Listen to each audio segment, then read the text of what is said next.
Kelompok 3. Halo, kelompok 3. Terserah. Yang PD. Siap Ibu, sebentar. Lagi dibuka Bu filenya sebentar. Oh, silakan ya. Dengan Mas siapa? Mas Aksan? Ya. Silakan dibuka.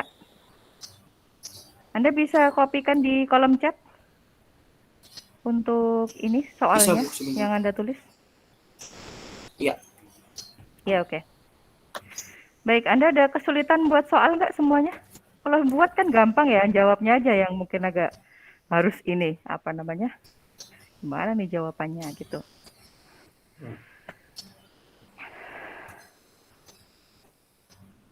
Ini jumlahnya 18 kan ya? Kok jadi 19, ada yang gabung double kah? Atau double HP gitu? Ya saya Bu, saya double HP. Oh iya, oke, nggak apa-apa.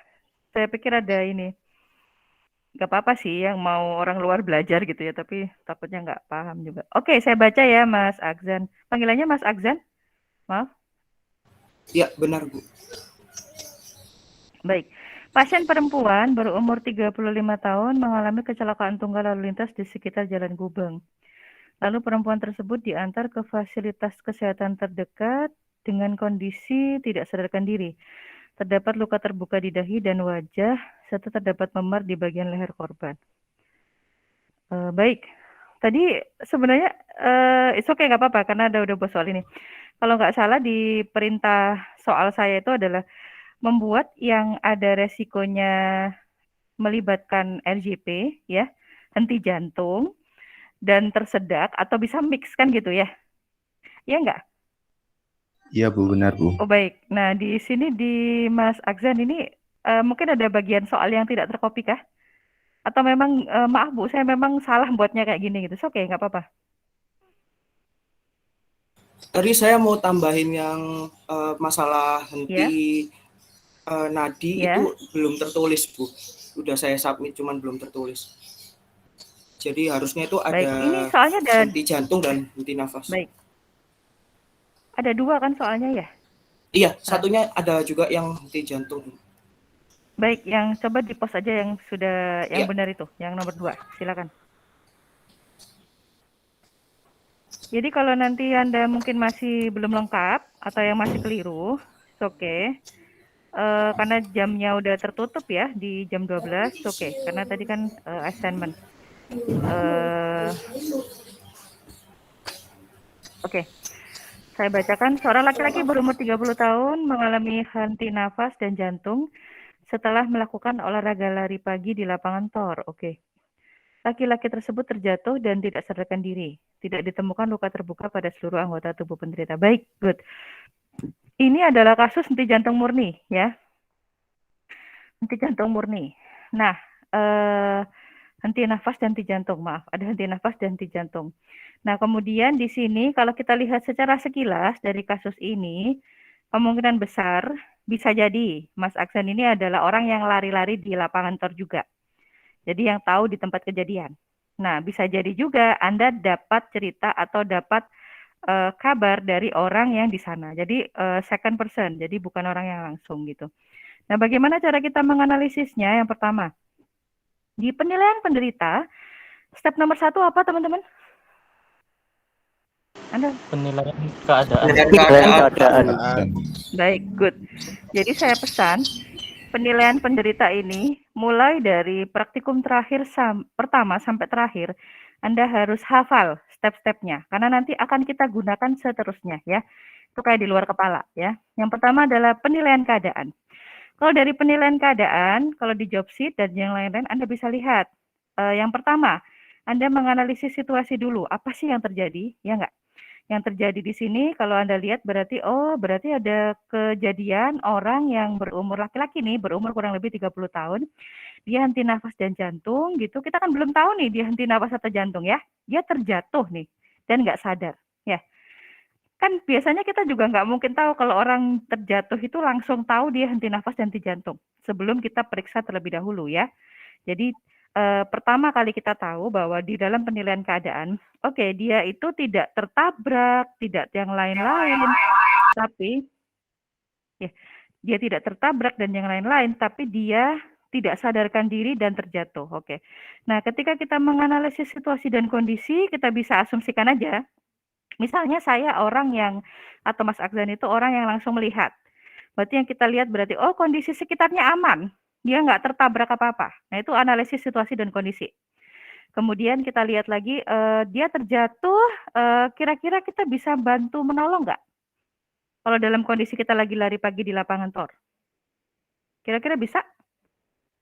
Bisa. Bisa. Bisa. Kecuali misalnya dia di jurang. Kecuali dia misalnya masuk ke dalam sumur. Ya enggak? Atau yang lain-lain. Jadi kita bisa menolong tapi resikonya lebih tinggi. Nah itu di penilaian step yang pertama, di penilaian keadaan itu yang harus dilihat. Kemudian kalau dia ini tidak di pinggir jalan atau di tengah jalan, kita tidak perlu repot-repot juga langsung meminggirkan korban. Biasanya kan kalau lari, dia on the track ya, di tracknya lari itu. Nah, pada saat ada orang lain yang akan lewat, kita bisa membatasi dengan entah apa ya, kalau di sana mungkin di lapangan TOR ada ya mungkin pembatas-pembatas gitu ya. Jadi dibatasin biar kayak gitu.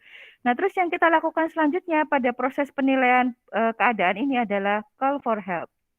Jadi cari bantuan. Bantuan kalau di lapangan TOR kita bisa cari, di sana biasanya ada security ya, kemungkinan satpam, manajemennya atau yang lain-lain, dan orang yang lalu lalang itu kita minta bantuan, tolong telepon bantuan. Kalau di Surabaya biasanya kita 112 ya, call for help-nya begitu. Itu masih satu step ya di penilaian. Apa tadi? Penilaian apa? Keadaan. Baik, penilaian keadaan. Nah, sekarang kita berlanjut ke step yang kedua adalah Penilaian dini. Penilaian Ini Di penilaian dini, yang pertama kali ditentukan adalah jenisnya, kasusnya trauma atau medis, ya. Jadi kalau kasusnya trauma, itu berarti tabrakan, atau mungkin dia pokoknya ruda paksa gitu ya, ada istilahnya trauma. Kalau yang kedua ini adalah kasus medis. Kasus ini kira-kira menurut Anda trauma atau medis? medis. Trauma. Medis. Medis. Medis. Oke, kenapa medis, kenapa trauma? Gak apa-apa, ayo. Tadi yang jawab trauma siapa? Yuk, gak apa-apa. Kira-kira traumanya kenapa? Karena kondisinya saat itu ya terjatuh itu tadi. Terjatuhnya karena tertabrak kah? Atau Oh, iya. yang lain? Oh iya, enggak, Bu. Ya, jadi yang kita lihat dari tipe keadaan ini adalah dia ini awal mulanya gimana dulu, ya. Perkara nanti dia ada, memang kasus mix ada ya. Jadi ini kasusnya medis dulu, ya. Bisa jadi kita lihat nanti kalau, tapi di sini kan tulisannya tidak ditemukan luka terbuka ya. Berarti tidak ada kasus trauma. Jadi kasus ini bisa double, medis dulu baru trauma. Misalnya dia terjatuh, terus kebentur, berdarah gitu ya. Itu kasusnya double. Tapi kalau kasusnya murni karena medis seperti ini. Contohnya lagi adalah orang tenggelam. Kalau orang tenggelam, dia itu misalnya diawali dulu dengan ditabrak orang. Kan trauma nih. Nah, setelah itu dia terjatuh ke sungai. Tenggelamnya itulah yang membuat dia itu tidak sadar, bukan karena traumanya, misalnya gitu. Jadi kasusnya adalah kasus mix trauma baru medis. Begitu.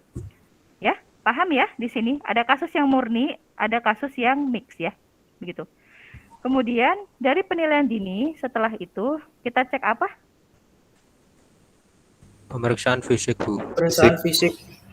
Belum, masih di dalam penilaian dini. Responnya dulu, Ibu. circulation. Responnya dulu. Respon ya. Jadi kita cek kesadaran atau responnya. Jadi setelah kita menentukan tipe dia trauma atau medis, kita tentukan kesadarannya itu bagaimana, ya.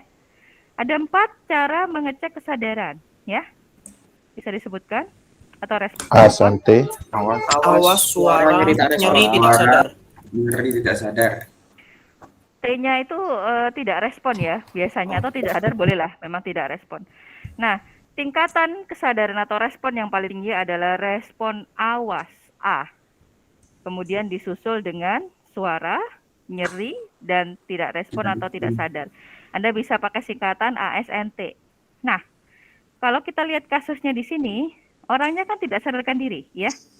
Baik, cara mengecek respon awas adalah dari kejauhan kita lihat Kalau ada orang penderita terbaring, tergeletak, kita lihat dulu. Kita nggak usah ngapa-ngapain dulu, dilihat saja dari jauh. Dia ada tanda-tanda respon sadar nggak? Tanda-tanda respon sadar misalnya yang pertama, mata berkedip, tangan bergerak, ya, atau badan bergerak. Itu berarti dia masih sadar, ya. Ini dari kejauhan, awas maksudnya responnya. Bu, kalau memang dari kejauhan tidak seperti itu bagaimana? Oke, datangin, tidak perlu kontak fisik terlebih dahulu, tidak perlu pegang, tapi refleks, ayunkan tangan di atas daripada mata. Jadi seperti ini, kalau misalnya kita lagi tidur nih, ada orang yang kayak gini, terus kita tidur setengah tidur, biasanya kan akan kelihatan cahaya itu terhalang ya. Nah, kalau seperti ini, biasanya nanti responnya dia akan membuka mata. Nah, kalau seperti itu berarti dia awas. Jadi respon awas itu adalah respon yang diberikan kepada penderita tanpa kita melakukan kontak fisik. Dari sini paham dulu? Paham, Bu. Ya, Bu. Paham, baik. Paham, Bu. Kalau tidak paham silakan raise hand atau interupsi ya, karena biasanya kalau saya lagi ngomong biasanya cepet, jadi kadang agak susah untuk ngerem, jadi kadang slow-nya kayak gitu. Oke, tingkatan yang pertama awas itu. Kemudian tingkatan yang kedua adalah Suara. baik, Suara. suara. Di suara ini kita boleh dengan memanggil Pak, itu kan bapak-bapak ya, Mas, Pak, gitu. Dan boleh kita menepuk. Nah, caranya menepuk gimana? Menepuk yang diperbolehkan adalah di atas dada, baik laki-laki atau perempuan. Anda boleh panggil, tapi nggak boleh keras-keras ya. Mas, Pak, gitu, ya. Jadi ditepuk waktu dia berbaring ya. Bu, di sininya penuh darah gitu. Ya, bolehlah ditepuk di mana ya? Di tangan atau di yang lain ya. Bu, tapi yang nggak boleh ditepuk di mana? Di kepala ya. Nggak boleh digoyang-goyang, terus badan nggak boleh digoyang-goyang, itu nggak boleh. Nah, kalau misalnya dia membuka mata, ya, melihat atau bergerak, itu sudah dalam kategori respon suara. Jadi nggak perlu dia sampai jawab, iya mas, gitu. Oke? Tidak perlu dia sampai mengeluarkan kata-kata menjawab respon Anda. Itu sudah merupakan respon suara. Saya ulangi. Respon suara, cara mengeceknya adalah kita memanggil namanya dan kita menepuk orang itu seolah-olah membangunkan. Kalau responnya dia membuka mata atau mungkin bergerak gitu ya, menjawab respon Anda, tidak perlu sampai ngomong, itu sudah merupakan respon suara. Jadi respon suara di sini bukan orangnya yang ngomong, kita yang ngomong. Bisa dipahami dulu? Oke. Iya, Bu, bisa. Terus kemudian nyeri. Kalau respon nyeri dengan respon suara tidak berefek, maka kita merangsang nyeri. Cara merangsang nyeri silakan disebutkan. Bagaimana? Mencubit. Dicubit. Baik, dicubitnya di sebelah mana? Nggak boleh tempat-tempat yang ini ya. Hah? Biasanya di jari-jari itu, Bu. Di jari tidak terlalu sensitif. Di Yang kuku. sensitif tapi masih normatif dan normal. Iya, di jari tidak terlalu sensitif juga ya. Coba Anda cubit jari Anda sama dicubit di lengan bagian dalam. Sakit mana? Di lengan bagian dalam. Lengan bagian dalam. Dicubit di lengan bagian dalam sama dada. Tulang dada itu ditekan. Ya. Kalau tulang dada ditekan, itu juga sakit banget ya. Nah, itu kalau responnya dia bergerak, membuka mata atau bergerak setelah Anda lakukan respon itu atau mengerang, jadi kayak orang kesakitan, itu responnya adalah nyeri. Ya. Atau dia melakukan gerakan tidak sadar involunter karena Anda lakukan sesuatu Anda dipukul misalnya karena kan sakit tuh ya digituin ya, ngapain gitu.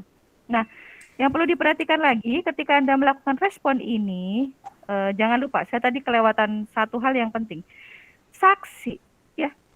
Jadi kalau Anda nolong orang lain harus ada saksi.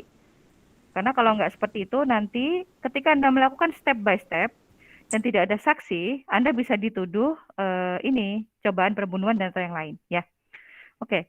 Nah, setelah kita melakukan penilaian penderita tadi di proses respon, di penilaian dini di proses respon, setelah itu apa yang kita lakukan? Mengecek tanda-tanda vital. Bagian vitalnya. Bagian vital. sebelum itu? CAB itu. CAB. Ya, Cek nadi. CAB ya. Jadi mengeceknya adalah CAB. Nah, kasusnya ini kan henti jantung ya. Jadi yang kita cek terlebih dahulu adalah C-nya, circulation. Circulation itu adalah nadi, ya. Nadi adalah aliran darah. Pada orang-orang yang tidak sadar, kita mengecek nadinya adalah di nadi karotis atau di leher. Anda bisa raba di leher Anda di bagian jakun, geser ke arah kiri. Ya, teraba kah? Ya, Iya, Bu. jangan sampai Bu, nggak teraba teraba. ya. Menakutkan Anda. Kalau tidak teraba berarti Anda perlu di RJP ya, di CPR ya. Oke, teraba. Bu, yang di sebelah kanan kok juga ada? Ya sama. Tapi yang di sebelah kiri itu adalah pembuluh darah nadi. Yang di sebelah kanan adalah pembuluh darah balik. Kalau Anda rasakan secara denyut juga, dan dari sistem pengukuran, kalau pengukuran di pembuluh darah nadi dan ini, denyutnya yang paling kuat di sebelah kiri. Ya, makanya ini ketika orang nggak sadar, langsung ketika Anda melakukan step itu, mulai dari respon tadi, cepet aja, langsung dicek nadinya. Nah, ternyata pada kasus ini yang dibuat Mas Aksan, nadi tidak teraba, ya, kan gitu tadi ya, henti jantung, ya enggak? Nah, henti jantung itu pasti nadinya enggak teraba. Kenapa? Ada yang bisa beri logika atau alasan kenapa waktu henti jantung itu nadinya kok enggak teraba ya, Bu ya? Kenapa? Karena nggak ada Nah, darah Karena tersumbat, Bu. darahnya tersumbat. Darah tidak bisa Tersumbat dipompa. saluran darahnya, Bu. Baik, tidak ada aliran darah, tidak bisa dipompa. Iya. Kalau tersumbat itu tersumbat apa ya? Mungkin kalau kolesterol dan yang lain-lain ya masih bisa ya. Yang tersumbat ini biasanya jalan nafas ya. Yang perlu dipahami nanti adalah ketika Anda belajar di jantung, jantung itu merupakan pompa. Nah, pompa yang dipompa apa sih? Air atau darahnya itu. Nah, darah yang dipompa dia akan terpompa seluruh tubuh. Nah, nadi itu berada di pembuluh darah tertentu, bagian tertentu, yang ketika disentuh dia berdenyut memang. Nah, itu menandakan ada nadi. Anda bisa lagi raba nadi di sini ya, di pembuluh darah brachial atau di lengan. Nah, caranya di ujung jari, ini kan ada tangan Anda ya, Anda genggam 3 jari itu di sini, sepanjang daripada ibu jari ke bawah. Ya, teknik merabanya seperti itu. Kenapa harus 3 jari kayak gini? Karena kalau Anda raba seperti ini tuh nggak berpindah-pindah, jadi kayak fix gitu. Bisa diperagakan mungkin? Iya, Bu, bisa, Teraba? Bu. Baik. Teraba, Bu. Jangan lupa sepanjang ibu jari ya, bukan kelingking ya. Anda bisa juga sih gini, tapi kurang fix gitu ya. Apalagi kalau Anda dalam situasi darurat, bencana, ya udah langsung gini. Nah, ini dilakukan pada saat apa? Pada saat ngecek sirkulasi di di ujung jari. Kapan sih kita ngecek sirkulasi penderita di sini sama di sini? Jadi kira-kira gimana? Kalau di radial itu penderitanya sadar, kalau yang di karotis penderitanya tidak sadar. Ya, bagus. Jadi kalau di radial atau di pembuluh darah di lengan, itu penderitanya sadar. Sadar itu tingkatannya berarti awas, suara, dan nyeri. Ya, itu sadar. Meskipun kelihatan, kenapa? Karena masih merespon, bergerak. Ya enggak? Nyeri tadi masih bergerak kan? Kan dia lucu dan menakutkan kalau dia bergerak tapi nadinya enggak ini. Ya enggak? Jadi secara logika kayak gitu. Ya. Tapi kalau tidak respon atau tidak ini, nah kita baru langsung gini. Oke? Paham dulu di sini? Baik. Oke, Mas Bu, Fikar izin Kunchoro. bertanya. Silakan. Jika penderita sadar ya Bu, terus mau ngecek nadi radial, tapi pergelangan tangan penderita itu memiliki luka yang sekiranya nggak boleh disentuh Bu. Apakah boleh langsung memeriksa nadi secara erotis meskipun penderita itu sadar? Karotis ya maksudnya, bukan Karotis ya, maaf. Ya, maaf. Karotis maksudnya. Boleh aja. Maaf, kalau sadar ya, kalau sadar bisa Mas, tapi ya bisa, ini bisa dihitung kok ya, sama. Jadi misalnya Anda gini ngitung berapa sih jumlah nadinya, ini kan nanti Anda lakukan waktu pemeriksaan fisik ya, waktu ngitung itu ya. Kalau di penilaian dini Anda ingat, Di penilaian dini Anda belum ngitung dulu nadinya, tapi Anda lihat ada atau tidak ya, teraba atau tidak gitu nadinya. Boleh Anda lakukan cek dimanapun ya. Cuman karena kalau penderita sadar kita tidak bisa ngecek di lengan ya. Kita bisa ngecek di tempat lain nih, Mas Fikar. Misalnya di kaki. Nah, di kaki Anda bisa raba, mohon maaf, di selangkangan Anda, itu di bagian atas, itu ada denyut. Itu arahnya, mohon maaf kalau yang agak gemuk, tertutup lemak agak susah memang merabanya ya. Arahnya kurang lebih di sepertiga bagian ke arah tengah, itu ada denyut. Itu namanya arteri femoralis, itu gede banget juga. Bu, kalau itu nggak bisa karena orangnya gemuk, boleh di arteri dorsal pedis, itu di bagian kaki ya, kaki Anda, terus kemudian Anda raba di bagian atas, gini. Punggungnya itu, coba dicari, itu ada. Terus kalau nggak bisa lagi, itu di sini, di apa? Kalau lengannya dua-duanya nggak bisa ya, kita raba lagi di bagian kaki, itu di belakang, di bagian tungkai, bagian belakangnya, bagian lipetan, baliknya dengkul itu loh, ya, lipetan yang bagian belakang, itu ada nadi juga yang teraba di situ. Nah, kalau nggak bisa lagi, ya oke, pakai karotis ya, untuk ini. Nah, fungsinya apa sih ngelihat orang sadar sama nggak sadar terus diraba sirkulasinya? Kalau dia sadar, kita lihat sirkulasinya itu gimana nadinya di tangan, lemahkah? Kita belum ngitung, saya ulangi, kita belum menghitung jumlah di penilaian dini, tapi kita lihat kualitasnya. Lemahkah, terabakah, jangan-jangan orangnya sadar, tapi kita tidak bisa meraba nadi di radial atau di lengan. Itu berarti tandanya dia sirkulasinya buruk banget. Bisa jadi dia kehilangan darah yang banyak ya, atau mungkin ada pendarahan yang tidak terlihat, misalnya kayak orang blunt trauma, kalau Anda pernah dengar blunt trauma, itu kebentur sadel, kebentur driving itu ya, terus kemudian ada pendarahan di dalam, di paru-paru kah, di perut. Nah, itu kelihatannya orangnya baik-baik aja, tapi langsung ngedrop. Nah, itu yang perlu diceknya di situ sebenarnya. Kalau Anda ceknya di karotis, ya dia pasti banter terus, masih gede terus ya. Gitu. Kenapa sih kok orang yang sadar itu harus diceknya di ini. Begitu ya, Mas Fikar. Semoga bisa dipahami. Oke, saya lanjutkan. Jadi kalau misalnya tadi dia diraba, kan kasusnya katanya Mas Aksan tadi henti jantung ya. Baik, langsung pada penilaian dini, Anda belum mengarah dulu ke penilaian selanjutnya atau belum dulu ke RW. Dari C ke A ke B.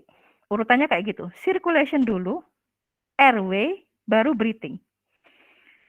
Jadi, kalau ada penderita, katakanlah mohon maaf, kalau zaman dulu misalnya Anda pernah lihat film rescue apa kan biasanya pakai bantuan nafas ya, ya enggak? Nah gitu. Sekarang algoritma itu udah dirubah. Nafas itu tidak sepenting nadi. Jadi kalau nadi tidak teraba, langsung lakukan resusitasi jantung paru atau RJP atau CPR itu. Saya ulangi, pasien penderita tidak sadar, kalau Anda raba, Anda lihat, oh ternyata dia tidak ada nadi, langsung lakukan RJP atau CPR, ya. Jadi tidak peduli misalnya, mohon maaf, ada Bu, dia ada ini loh trauma, misalnya ada kayak, mohon maaf kan trauma ya, kayak batang gitu nancap di mulut. Terus nanti saya gimana cara hentiin bantuan nafasnya? Oh, nggak penting dulu, yang penting adalah nadi. Kenapa? Karena sepersekian menit aja aliran darah dari jantung atau seluruh tubuh tidak naik ke otak, maka terjadi kerusakan otak yang permanen. Nah, kalau kita melakukan pijat jantung, kalau Anda lihat videonya ya, dia lemes sama yang lain-lain, kita kan mijet nih. Harapannya, ini itu berfungsi sebagai pompa. Jadi dia akan memompa darah itu ke atas. Meskipun jumlahnya nggak banyak, ya nggak? Pasti nggak optimal, tapi yang harus kita lakukan ya mau gimana lagi, itu adalah life saving, namanya juga sumber daya terbatas dan itu yang mau nggak mau kita lakukan gitu ya. Nah, dengan melakukan pijat jantung pada dewasa kita lakukan 30 kali pijatan dan 2 bantuan nafas kali 5. Itu yang dinamakan satu siklus. Saya ulangi. Satu siklus pijat jantung adalah 30 kali pijatan, 2 bantuan nafas, kali 5. Itu yang dinamakan satu siklus. Paham dulu di sini? Jangan keliru. Nah, berarti kalau 3 kali 5 kita melakukan 150 kali pijatan. Ya enggak? Ya. Capek loh itu. Bener. Nanti kalau Anda ada kesempatan, qadarullah ya, ntar udah bisa luring, Anda akan praktek sendiri kemanakin. Nah, itu harus sarapan dulu nih kalau nanti ini, apa namanya, mau praktek. Oke, Mas Agus Refli, silakan bertanya.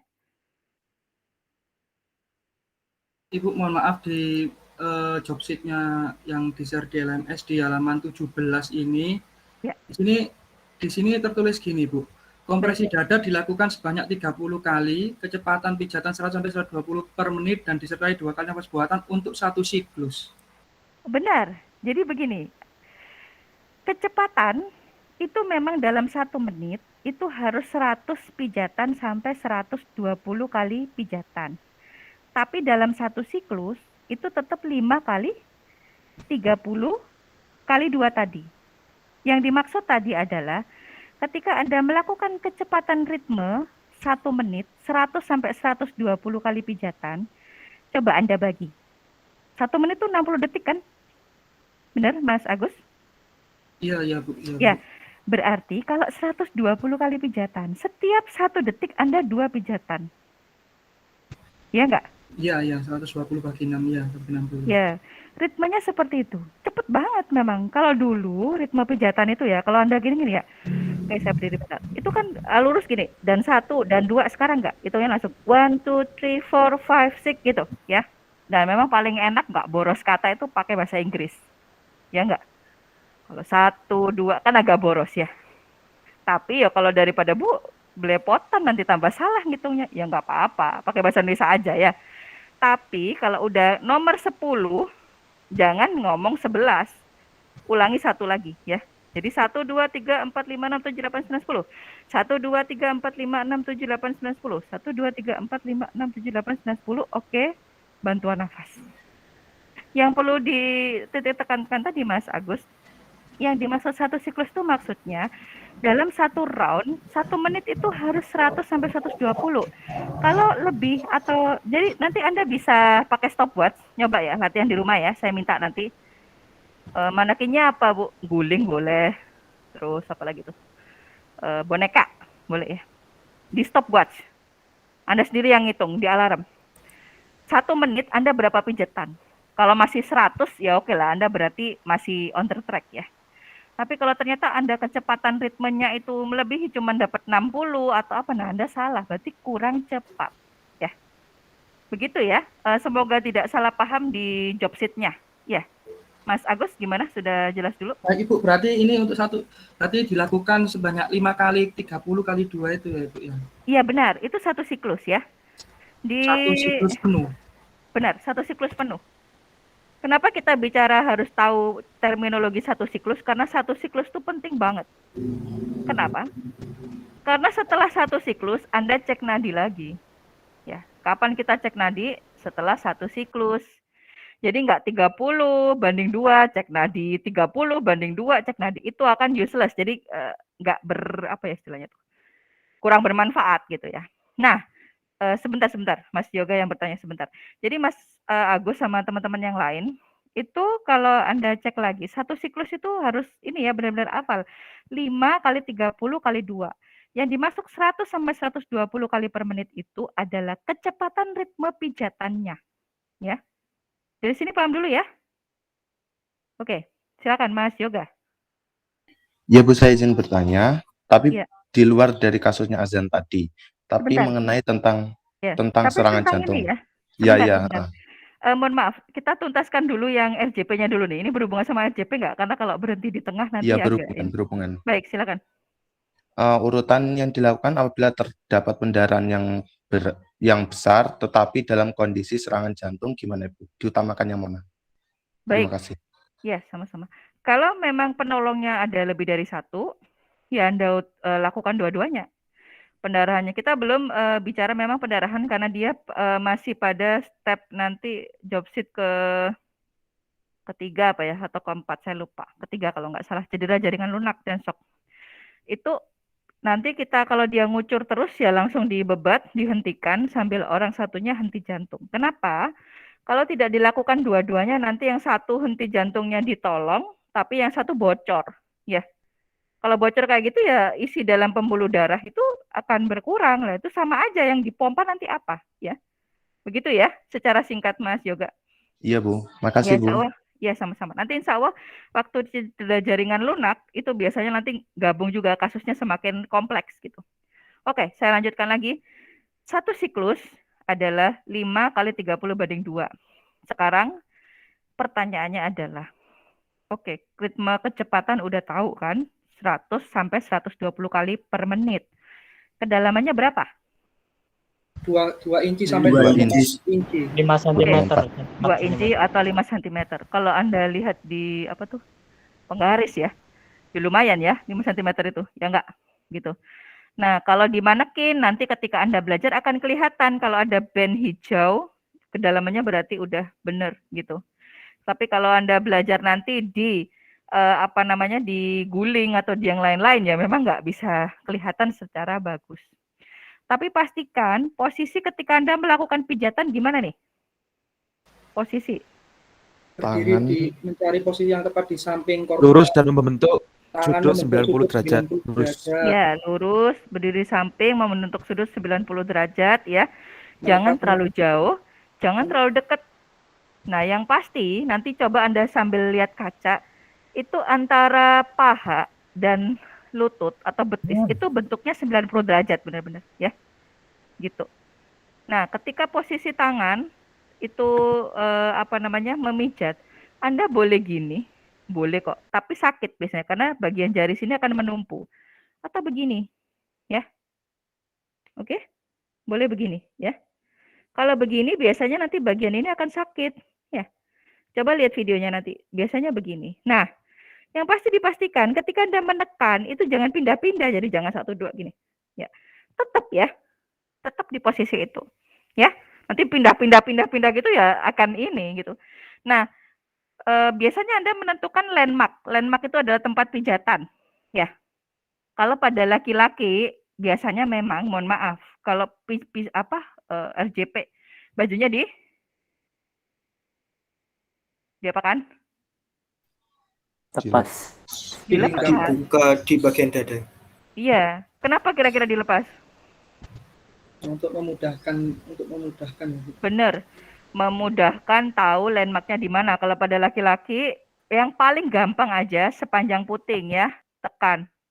Kalau Anda mau raba di iga, tulang iga ya, tulang dada itu yang iga, bagian tulang dada, tulang rusuk, maaf kok tulang dada kan ini. Tulang rusuk diraba, kemudian pas di pangkal bagian bawah yang nggak bertulang itu naik kurang lebih 2 jari. Nah, itu baru tekan, ya. Kalau perempuan gimana?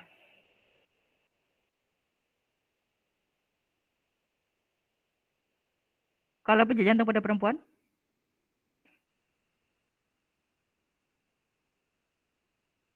Kira-kira gimana nih?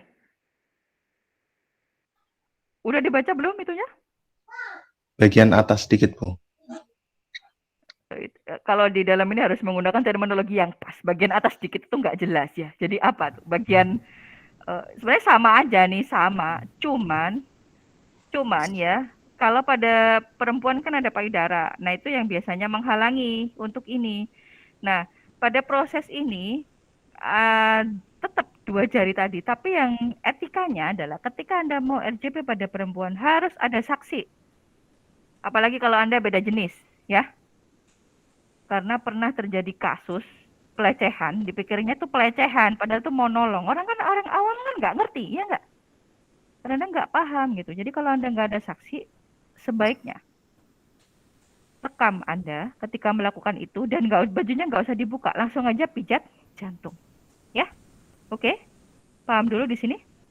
Nah, dari proses melakukan pijat jantung ada 30 kali pijat dan 2 bantuan nafas. Pertanyaannya adalah, Anda nggak kenal sama korban, apalagi di musim COVID kayak gini, bisa jadi dia kena COVID dong, ya. Ada orang tergeletak, Anda boleh tidak melakukan bantuan nafas. sampai bantuan datang. Itu diperbolehkan. Saya nggak yakin, Bu. Terus saya juga nggak bawa kalau orang medis itu kan biasanya ada kayak semacam layer yang dia itu berbentuk valve. Jadi dia itu kita meniup, kemudian yang lain tuh nggak akan balik ke kita. Jadi dari mulutnya korban tuh nggak akan kembali ke kita. Jadi semacam gitu. Jadi tuh tipis gitu, kadang kayak gitu. Nah, karena nggak mungkin kalau misalnya perempuan biasa pakai kerudung apa ya, yang mungkin Paris atau apa yang nggak terlalu tebel itu kan bisa juga ya. Jadi ada bariernya. Kalau pakai tisu ya nempel nanti di mulut ya. Terus Anda kan nggak mungkin bawa kasa kemana-mana, ya nggak? Ngapain bawa kasa dan lain-lain, ya. Kalau memang bukan keluarga atau saudara, udah nggak perlu dilakukan pijat. Maaf, tidak perlu dilakukan bantuan nafas. Jadi ritmenya gimana nih, Bu? Ya lakukan aja sampai 150 dikali berapa? Satu siklus tadi, ya. Oke? Paham? Iya, Bu. Ya. Nah, terus kalau memang dia itu saudara Anda, tapi dia ada apa tuh namanya? Ada sumbatan di sini. Kelihatan ada semacam tusukan atau apa gitu. Nah, caranya gimana agar sebelum mencari cara melakukan bantuan nafas? Kalau memang ini tidak dicabut, itu nanti tidak bisa melakukan bantuan nafas. Sekarang timbang dulu resikonya. Benda yang tertancap atau tertusuk itu nggak boleh langsung asal dicabut. Resikonya pendarahannya gede, apalagi kalau tertancapnya itu di tempat-tempat tertentu, misalnya di mulut, di kepala, di batok nih ya. Bu, ini ada kayak gini, ganggu saya RJP. Ya tapi mau Anda dicabut ya bisa jadi dia wassalam tambahan ya. Biarin aja kalau benda tertusuk itu. Apalagi kalau tertancap di jantung. Biarin aja. Nanti ada penanganan tersendiri buat pembalut donat namanya untuk memfiksasi. Tapi kita belum bicara di situ ya. Nah, prinsipnya adalah kalau Anda tidak mengenal memang dari korban dan Anda nggak yakin dia itu sakit atau enggak, Anda bisa melakukan pijat jantung. Pertanyaannya sekarang, kita pijat jantung sampai kapan? Atau kita kapan berhentinya? Sampai keluar nadi. Sampai kita lelah. Sampai Sampai ada terangkat nadi ya. tolong, Ibu. Sampai bantuan siap. Baik, Bantuan datang. Bantuan Jika datang. sudah 20 menit, Bu. Apabila kita merasa Atau 20 menit. terasa dan apabila bantuan sudah datang. Baik, bantuan datang. Meskipun bantuan udah datang, pastikan bantuan itu sudah di depan Anda. Anda jelaskan sambil RJP, kemudian Anda ganti. Jadi jangan bantuan datang terus, oh bantuannya udah datang, ya udah Anda diam-diam aja ya. Proses itu harus tetap berlanjut sampai ganti. Paham dulu? Bantuan datang? Baik. Yang kedua benar tadi, 20 menit itu udah nggak ada respon sama sekali untuk nadinya. Yang ketiga, nadi teraba. Yang keempat, nadi teraba ini nanti ada step selanjutnya ya, masih belum berhenti. Yang terakhir nih, kita udah nggak mampu lagi melakukan itu, udah capek, udah lelah, boleh kita berhenti. Prinsip dalam pertolongan pertama adalah jangan menyakiti diri sendiri, ya. Kalau nanti kita menyakiti diri sendiri akan jatuh korban kedua, tambah nyusahin nggak? Iya, Susah. Bu. Bener. Jadi kan kita tuh udah mau nolong niatnya, tapi kita malah jadi korban, yuk. Tambah nyusahin kan? Nanti tiba-tiba yang korbannya malah bangun, kita yang malah jadi korban gitu kan. Jadi kan lucu, ini mau nolong tapi malah menyusahkan gitu. Jadi do not harm, jadi jangan melakukan ini. Oke. Terus, sorry, saya tadi kelihatannya salah menyebut ini. Satu siklus itu kan benar ya, 5 kali 30 kali 2 gitu ya. Jadi Anda itu terus kemudian benar-benar. Terus Anda cek nadi setelah satu siklus ya. Nadi tidak teraba. Apa yang Anda lakukan? Lakukan pijat jantung Lakukan lagi, kembali. Bu. Melakukan CPR lagi, pijat Bu. jantung Pijatan lagi. kembali. Satu Mengulang siklus awal. lagi. Terus ngecek lagi. Enggak teraba. Lakukan lagi satu siklus lagi tidak teraba. Pokoknya gitu ya. Sampai tadi itu ya. Sampai berhenti. Sampai nadi teraba atau 20 menit. Baik. Intinya kalau di soal atau clue kasus, pokoknya kalau C tidak teraba atau nadi tidak ada, oke langsung pijat jantung. Paham ya di sini? Paham. Baik. Iya, Bu. Oke. Kita lanjutkan. Sebentar, harusnya 13.15 ganti sesi perempuan ya? Apa saya salah ini? Iya, Bu. Iya, Bu. Benar. Oh, oke. Kenapa belum ada yang masuk ya anak-anak ini? Ya, nggak apa-apa. Nanti kalau ada perempuan yang masuk kita akhiri. Terus, saya lanjutkan. Kalau C-nya itu sudah teraba, kan satu siklus nih, teraba ya. Kita lanjut ke A. RW atau jalan nafas. Satu lagi nih. Anda lakukan pijat jantung, tiba-tiba orangnya kebangun. Nah, itu berarti udah berhenti ya. Jangan dilanjutin. Itu berarti kalau udah kebangun nih berarti udah sadar ya. Kayak gitu. Terus selanjutnya adalah yang RW kita cek. Nah, RW yang kita cek ini sebentar. Mbak Bernika sama teman-temannya diberitahu ya masuk. Nanti kalau udah lengkap silakan raise hand. Terus nanti baru teman-teman yang laki-laki kita off-kan ya. Makasih. Maaf ini sambil dengerin aja ya, kita lanjut dulu. Jadi kalau RW-nya itu sudah teraba, nadinya udah teraba, kita cek A-nya. Selalu algoritmanya itu CAB, CAB. Nggak mungkin kebalik ya, ABC dulu. Kalau dulu memang ABC ya. Nah, CAB. A adalah RW. RW itu adalah jalan nafas. Kalau B, breathing, itu adalah pernafasan. Ibaratnya kalau Anda punya botol nih.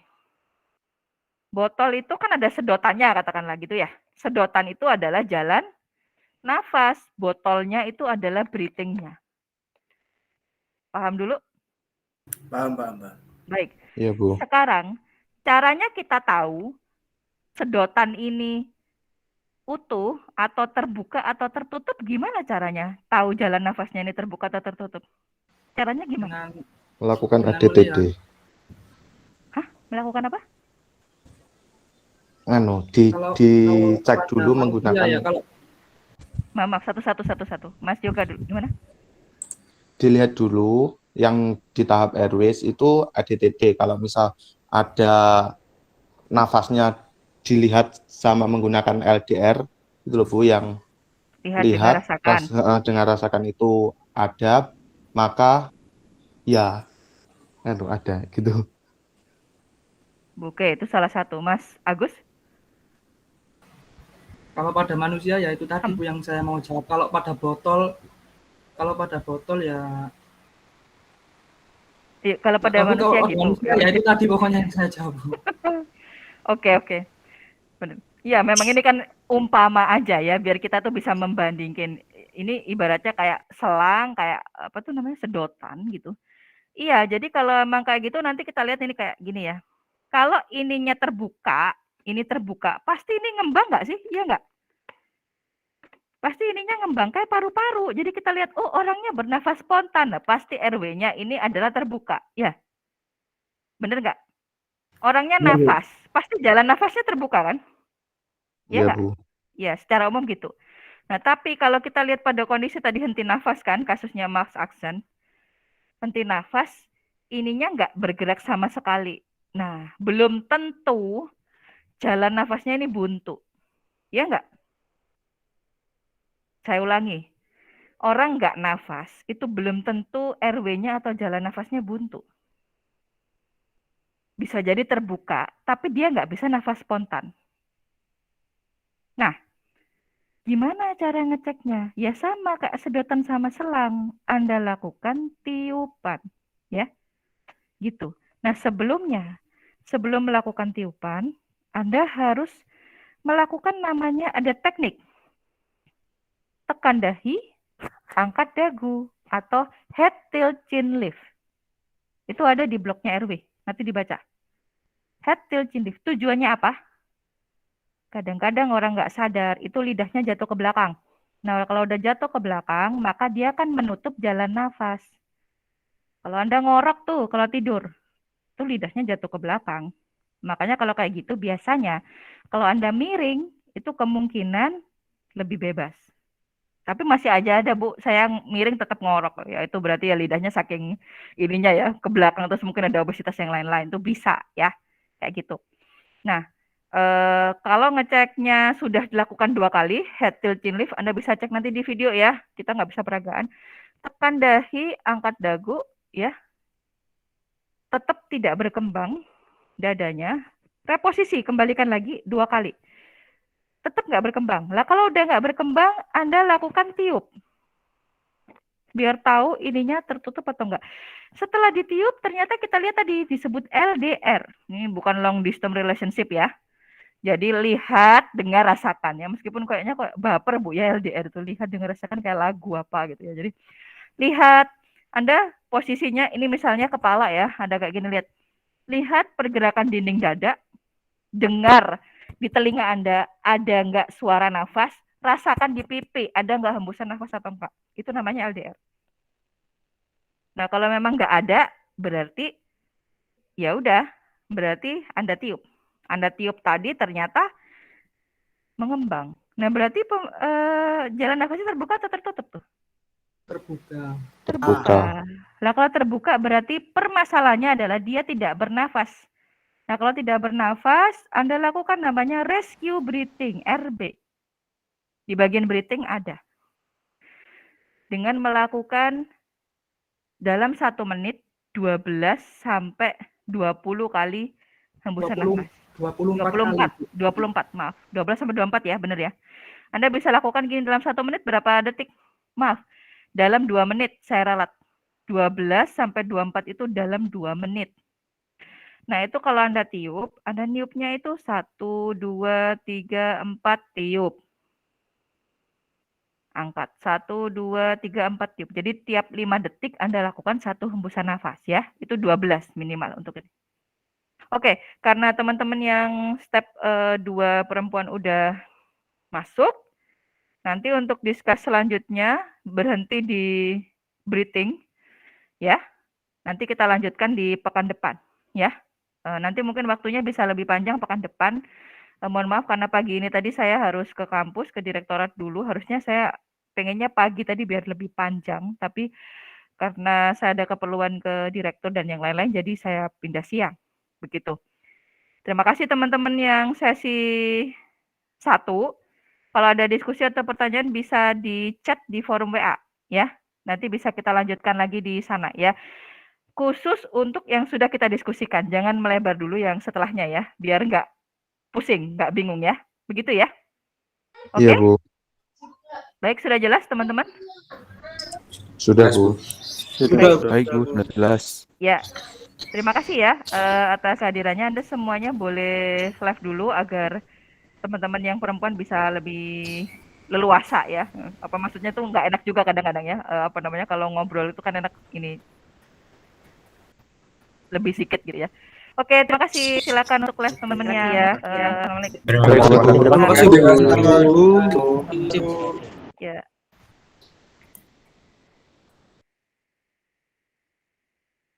Baik. Teman-teman sudah lengkap semua ini yang perempuan? Baru 14 ya? Ada yang belum masuk ya? 5 tambah 8 itu 13 ya? Oh ya udah ya berarti ya. Oke, udah lengkap semua ya. Baik. Silakan di on kameranya. Baik. Sesi kedapatan sesi 2 memang jam-jamnya lebih kritis nih. Lebih ngantuk, lebih ini ya, sudah mau boci tadi bubuk ciang, tapi ya oke, kita belajar. Nanti pekan depan insya kita sesi pagi aja ya, di Meet dulu. Baik. Terima kasih kehadirannya. Tadi Anda udah oh maaf, kita buka dulu ya. Kita buka dulu dengan membaca bismillah dan berdoa menurut agama dan kepercayaan masing-masing. Silakan.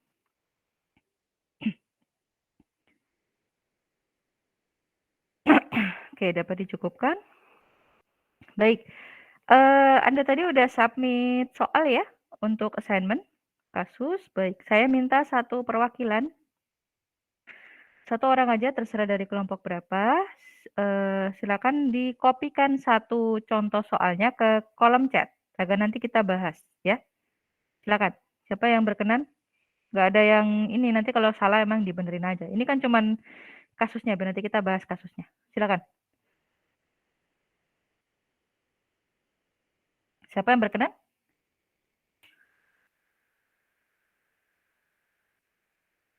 Halo? Ada kehidupan ini?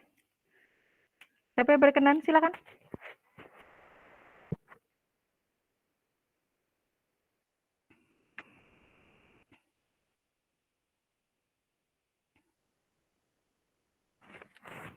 Soal yang udah dibuat tadi, satu aja tolong dicontohkan, dikopikan di kolom chat. Baik, terima kasih Mbak Anastasia, Nandia Septianirum. Baik, saya baca ya. Kita akan bahas ini nanti, coba bahas mulai dari penilaian penderita sampai RJP choking. Kalau waktunya cukup, kalau enggak nanti kita lanjut pekan depan. Pada hari Selasa, pukul 18.10, Lala dan Risa dalam perjalanan pulang ke rumah. Dan dalam perjalanan tersebut turun hujan yang sangat deras. Oke. Sesampainya di tujuan, rumah mereka ternyata dalam keadaan gelap gulita dan keadaan Lala dan Risa sudah basah kuyup oleh air hujan. Lala yang menyadari adanya handuk di jemuran langsung membasuh tangan dan badannya. Namun berbeda dengan Risa, masuk ke dalam rumah untuk menyalakan lampu. Ini terputus ya Mbak ya, ininya. Soalnya. Yang ke kopi terputus ya, Mbak Anastasia Nandia? Ya. Belum selesai, ya. Bisa ditambahin ya, selesainya gimana endingnya.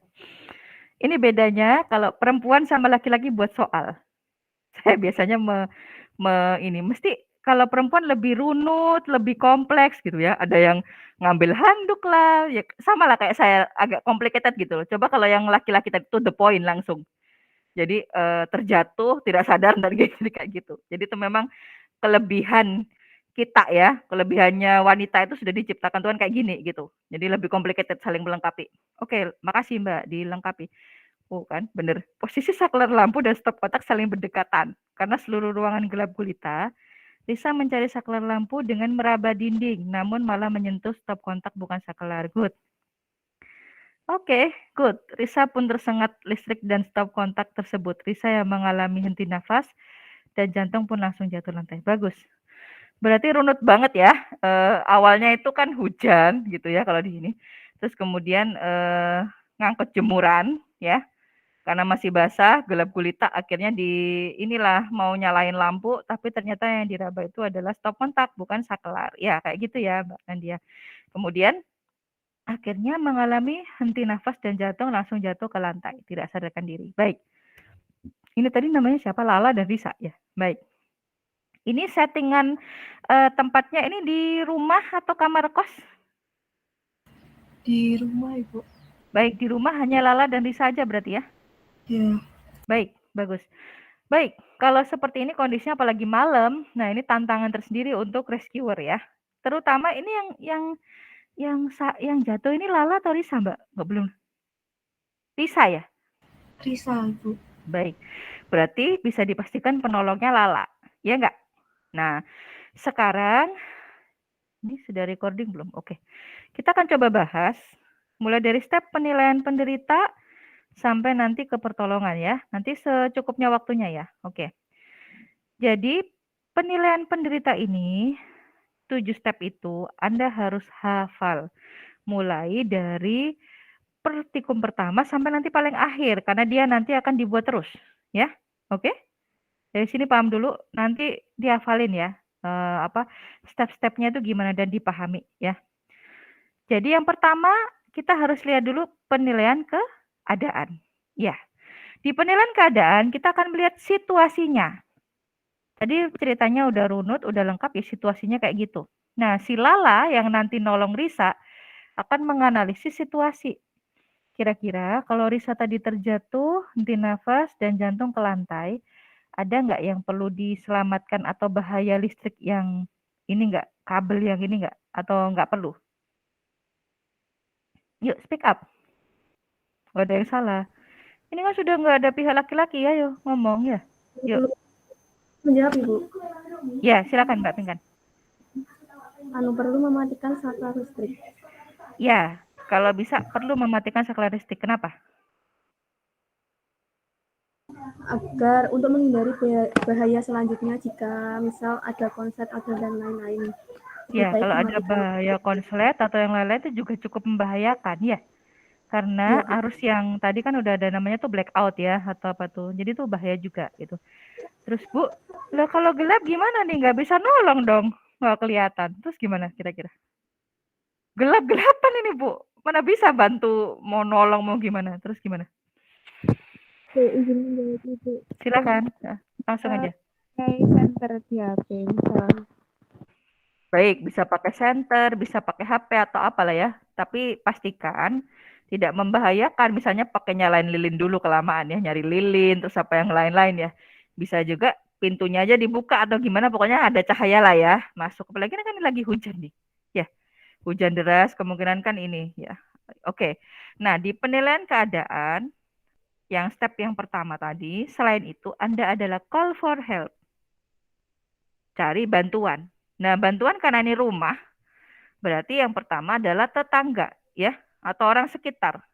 Ini jam berapa sih pulangnya? Oh, masih maghrib kan? Ya, jam 18.10 kan masih rame ya kemungkinan. Bu, udah pandemi, Bu, COVID gitu. Ya, ya, tapi masih ada orang lewat lah ya. Atau nggak gitu, ada orang di rumah kan gitu. Jadi minta tolong. Ini penting banget. Kenapa? Anda nggak akan bisa nolong orang itu sendiri. Tanamkan itu di kepala. Yang kedua, Anda bisa dituduh melakukan percobaan pembunuhan kalau nggak ada saksi.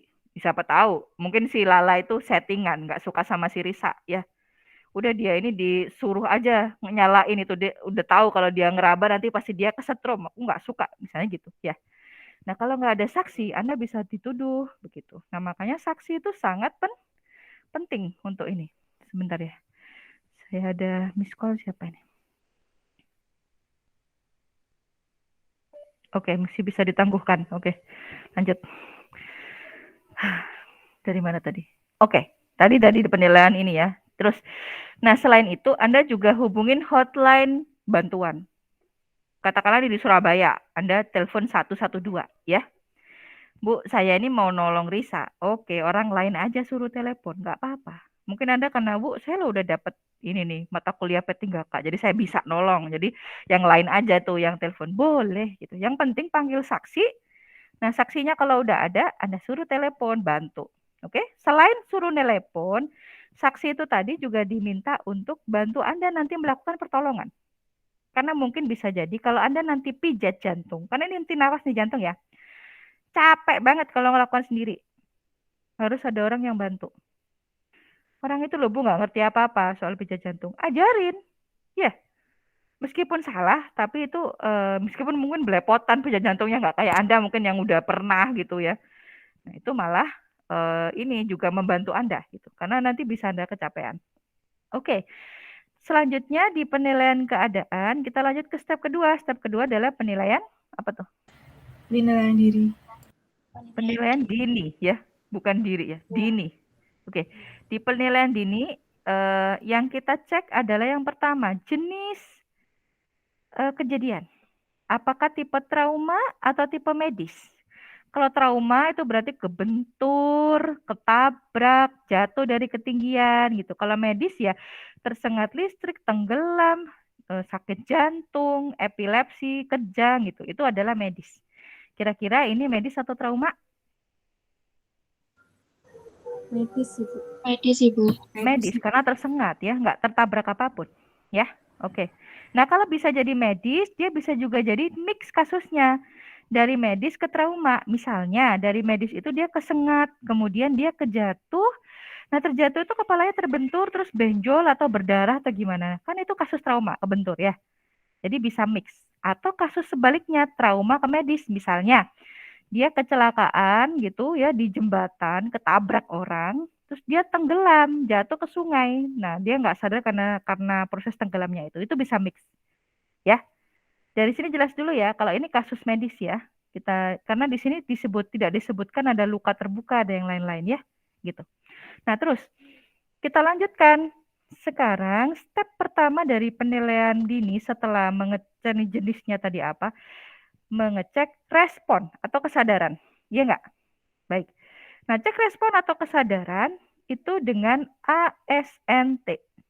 Ya. Ini adalah awas, suara, nyeri, dan tidak respon. Ya, Oh ya, mohon maaf. Kalau saya kurang jelas, Anda bisa raise hand aja ya. Interrupting nanti saya ini, Anda mau tanya apa gitu. Oke ya, gitu. Oke. ASNT. Sekarang, ketika Lala menolong Risa, yang dipastikan dulu adalah kita ngecek dulu responnya awas atau enggak. Respon awas pada penderita, kita lihat. Kalau dia terbaring penderitanya, kemudian dia bergerak sendiri, tangan misalnya bergerak, terus kemudian matanya terbuka. Jadi matanya terbuka gini, terus dia menoleh ke kanan ke kiri. Tanpa kita panggil suara, atau kita istilahnya kita deketin, dari kejauhan udah kelihatan, itu adalah respon awas. Jadi dia tuh sadar spontan gitu ya. Nah, satu lagi cara mengecek respon awas, Bu, orangnya tergeletak. Si Risa ini tergeletak. Datengin, tapi nggak usah dipanggil. Arahkan tangan, lambaikan tangan di arah mata gini. Jadi nggak usah nyentuh matanya ya, dilambain aja.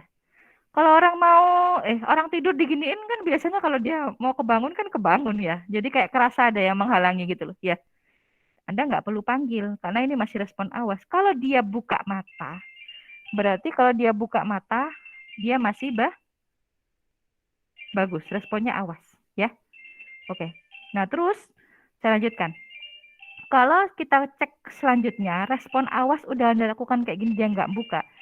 Kita buka step selanjutnya yaitu respon apa yang kedua? Suara. Yang perlu dititik tekan di sini adalah respon suara itu dia tidak harus menjawab atau mengeluarkan suara. Yang bersuara itu Anda. Jadi, Anda panggil. Ini perempuan kan ya? Dan Anda tahu namanya Risa. Risa, gitu. Dipanggil gitu. Dari jauh dulu. Nggak bangun. Tepuk. Nepuknya kalau perempuan nggak boleh di bagian-bagian yang ini ya. Di dada, di atas dada ya. Mbak atau Risa, bangun. Nggak boleh digoyak-goyak, terus kepala digoyang-goyang, nggak boleh ya. Nanti jadi trauma ya. Jadi bangun. Nah setelah Anda lakukan seperti ini, ternyata dia buka mata. Bu, dia nggak buka mata, tapi dia bicara atau mungkin dia gerak. Nah, itu adalah responnya suara. Dia nggak perlu jawab Anda. Jadi respon suara itu bukan berarti dia bersuara ya. Dia buka mata aja, itu sudah respon suara. Paham dulu di sini? Oke. Jadi kadang ada yang keliru. Dipikirnya nanti respon suara itu dia harus jawab. Iya, Lala gitu. Nggak perlu gitu. Namanya orang trauma pasti nggak sadar juga kan, ya bingung ini siapa dari mana kan, nggak mungkin dia bisa ngomong dengan jelas ya. Selanjutnya setelah respon suara adalah respon apa?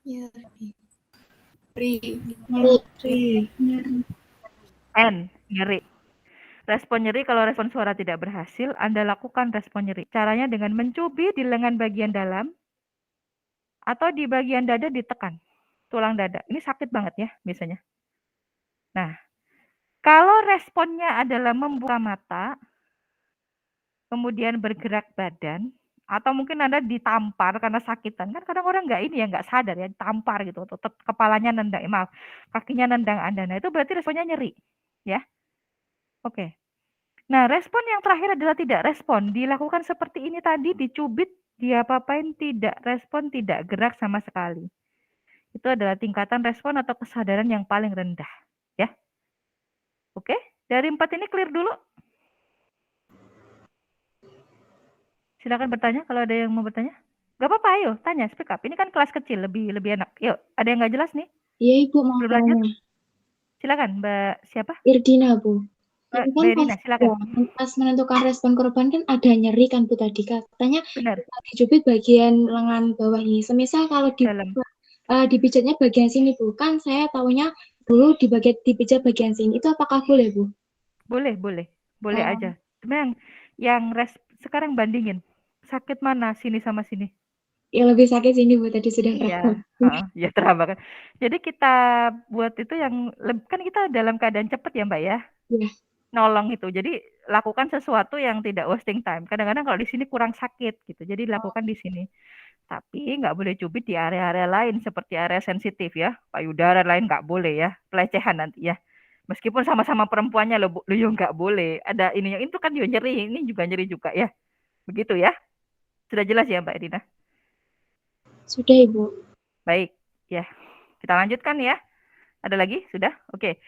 Setelah itu, tadi tuh namanya siapa? Risa. Oke. Nah, Risa ini setelah kita cek sampai responnya, ternyata responnya adalah respon tidak respon. Misalnya, tidak sama sekali. Oke. Dari penilaian dini, kita cek apa? C, A, B. Ini masih di penilaian dini loh ya. Ya. C, A, B. Circulation, airway, dan breathing. C adalah sirkulasi. Circulation itu adalah nadi. Jadi, pada penderita yang tidak sadar atau yang lain-lain, yang pertama kali Anda cek adalah nadi. Kalau responnya dia ASN, awas suara nyeri, dia kan masih gerak nih. Ya. Kalau masih gerak, nadinya keraba nggak biasanya? Iya, Ibu, masih kalau Ya, semisal. keraba. Kalau masih gerak kan lucu. Kalau gerak-gerak gini involunter gini, ya kecuali kayak ikan lele atau apa yang ya, mungkin Anda pernah tahu ya. Ikan lele itu kan udah kepala disayat, udah apa masih badan masih gerak. Ya ada sih namanya kalau itu tuh stiffening pada orang yang meninggal juga ada ya, masih kayak kaku gitu bisa. Cuman ini pada secara logika kalau misalnya dia masih gerak berarti masih ada kehidupan kan. Berarti nadinya masih teraba. Kalau ASN, Anda rabanya di nadi radial atau di lengan.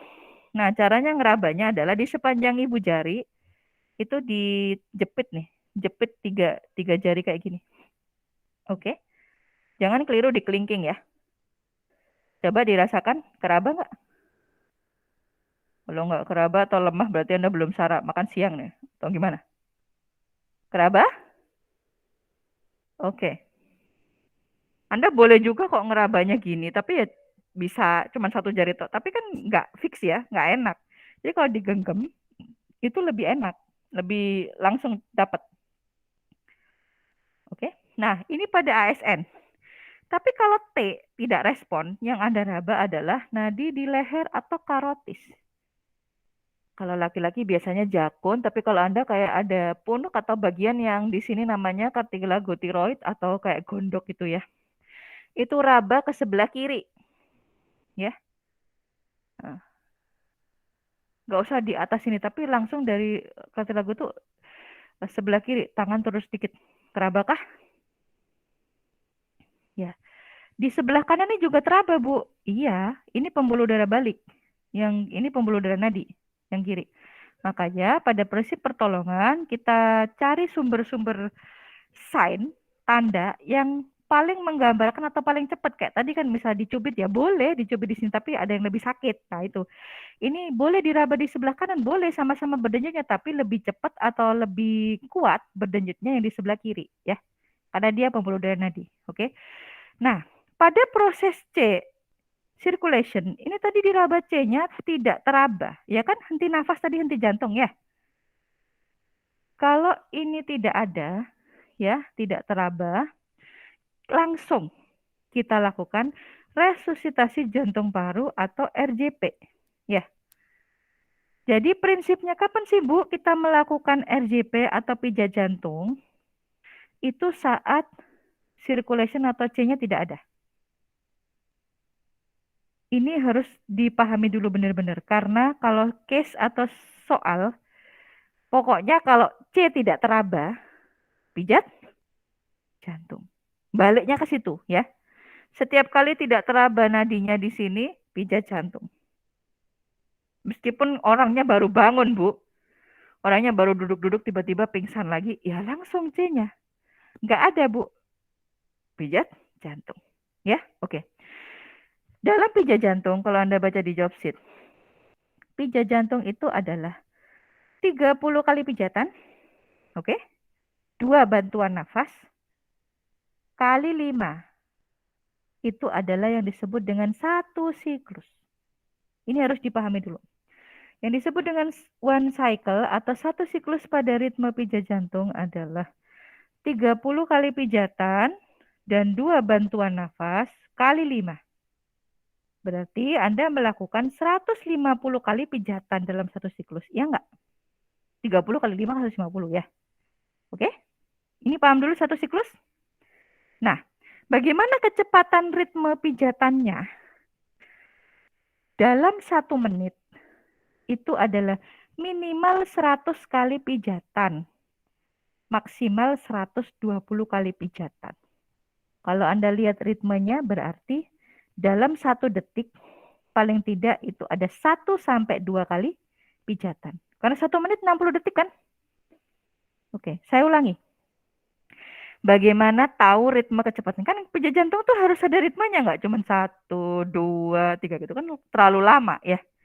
Jadi harus cepat. Kalau zaman dulu masih lama itu dia masih gini nih. Dan 1 dan 2 dan 3 ada dannya kalau zaman dulu ngitungnya. Kalau sekarang enggak. 1, 2, 3, 4, 5, 6, 7, 8, 9, 10. Kalau udah 10 jangan 11, boros kata. Balik 1 lagi. 1, 2, 3, 4, 5, 6, 7, 8, 9, 10. Balik 1 lagi sampai 30 ya. Gitu. Anda boleh pakai bahasa Inggris ya. Tapi kalau belepotan salah tambah keliru kabeh nanti apa ngitungnya itu ya. 1, 2, 3, dari mana ini gitu. Jadi kadang gitu ya, karena nggak biasa kan itu oke. Nah biasanya kalau Anda lakukan pijat, Anda perlu menyuarakan yang keras, jangan dibatin. Kenapa? Kalau teman Anda itu datang sebagai saksi dan penolong itu bisa benerin. Jangan-jangan Anda lagi lelah atau yang lain-lain keliru habis ngomong 1 ke 5 ya. Itu bisa dibenerin ya. Jadi nggak boleh dibatin. Jadi nggak bukan ilmu kebatinan ini. Jadi harus ini apa? Jelas gitu kalau kayak gini nih. Nolong kan ini. Nah, hitung 1 sampai 10. Baru lakukan 2 bantuan nafas. Melakukan 2 bantuan nafas dalam 1 siklus tadi kan ada 5 kali kan. 5 kali 30 banding 2. Melakukan bantuan nafas, 2 bantuan nafas tidak boleh lebih dari 5 detik. Oke? 2 bantuan nafas tadi loh. Jadi niup, waktu kan sebelum melakukan bantuan nafas Anda lakukan head tilt chin lift, tekan dahi, angkat dagu. Ya. Terus jangan lupa hidungnya dipencet. Kenapa? Biar udaranya nggak keluar lagi. Biar nggak keluar lagi ya. Kecuali pada bayi. Kalau pada bayi, hidung dan mulut bayi jadi satu di mulut Anda. Ya. Kan pendek ya. Masa bayi lebar kan enggak, ini bisa masuk mulut ya kayak gitu. Nanti teknik pada bayi beda. Kalau pada bayi nggak boleh gini, nanti bisa ini rusak ya. Ada teknik sendiri. Kita masih bicara dewasa dulu ya. Oke. Kemudian pastikan nggak boleh dari 5 detik. Loh Bu, saya kan amatir, nggak bisa tuh langsung 5 detik. Jadi 5 detik itu cuma 1 bantuan nafas. Apa yang saya lakukan? Tinggalin, nggak usah lengkap-lengkap. Pokoknya 5 detik balik ke pijatan jantung. Prinsipnya, pijat jantung lebih penting dari bantuan nafas. Bahkan, algoritma yang sekarang, saya nggak kenal orangnya itu siapa, Bu. Nah, ini kan teman sendiri kan, Risa sama Lala kan kenal deket ya. Misalnya tuh nggak kenal.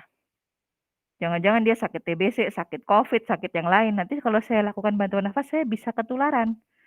Boleh, Anda nggak lakukan bantuan nafas. Jadi pijet tok. Boleh. Itu algoritma sekarang. Meskipun bantuan nafas lebih baik ya.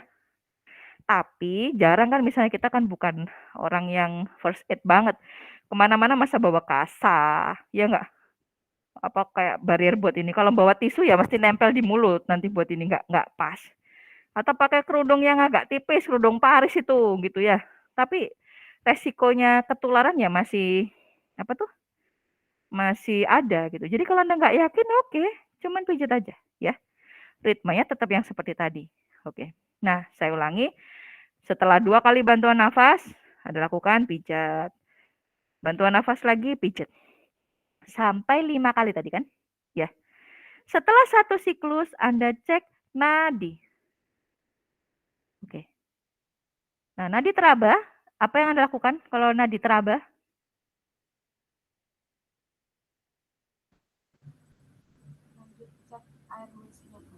Airways-nya, ya.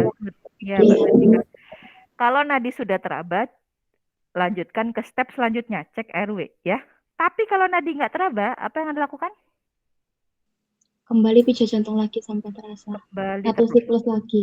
Iya. Kembali terus 1 siklus, cek nadi. Nggak teraba lagi, 1 siklus lagi, cek nadi. Nah, kapan kita berhenti? Saat yang menolong itu merasa lelah. Merasa lelah. Pokoknya udah nggak kuat, nggak mampu ya. Terus kemudian udah biasanya dalam terminologi itu dalam 20 menit kurang lebih.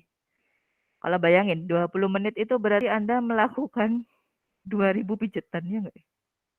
Iya, 2000 pijatan. Ya enggak? Kan dalam 1 menit katanya 100. Saya salah ngitung ya? Ya benar kan ya? 2000 ya? Iya kan? Dalam 1 menit 100 berarti 20 menit 2000 kan? 100 kali 20. Ya. Nah, selama itu bisa tepar. Jadi kayak udah linglung kalau ngelakukan sendiri, ya.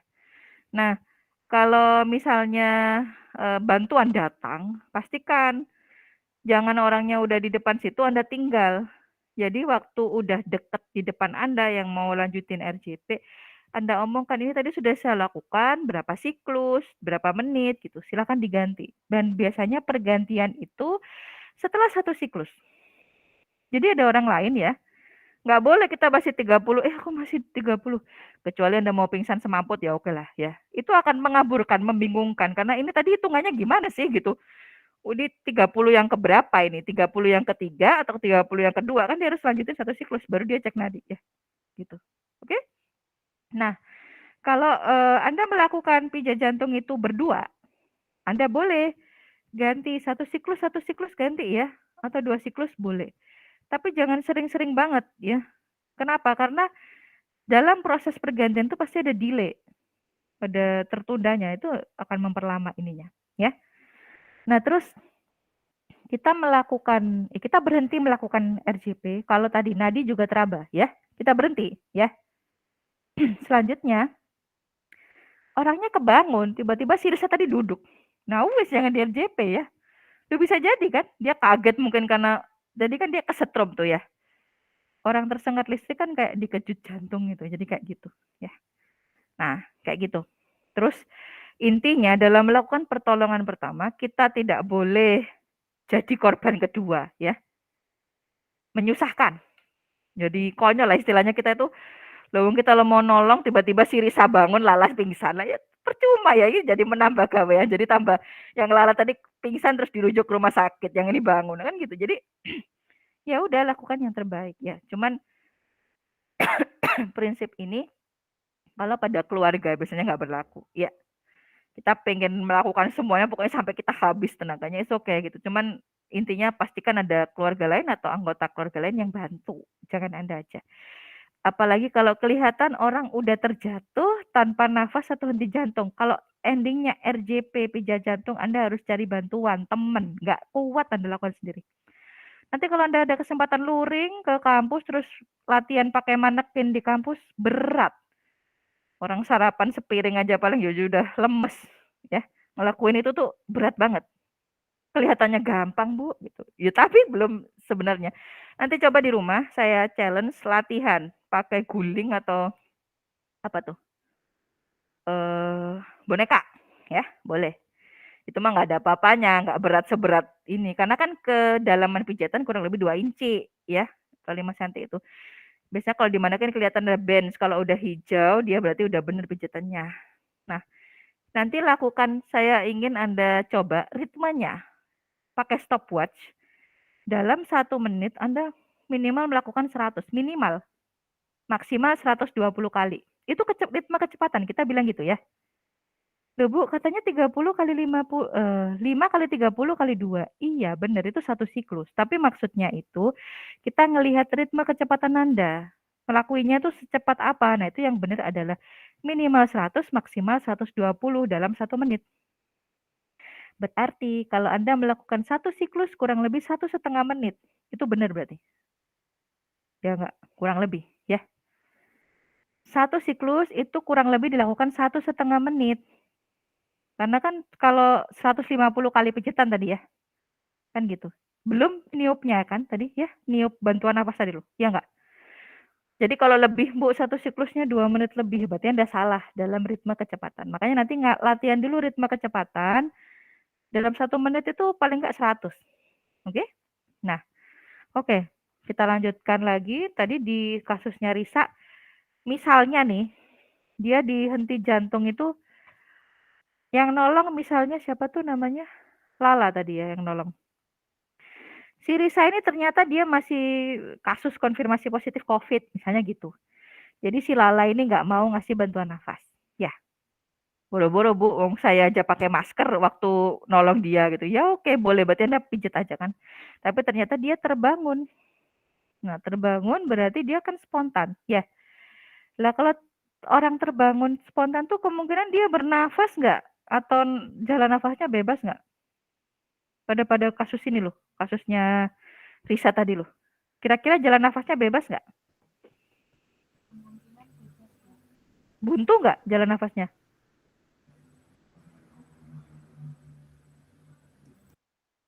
Gimana?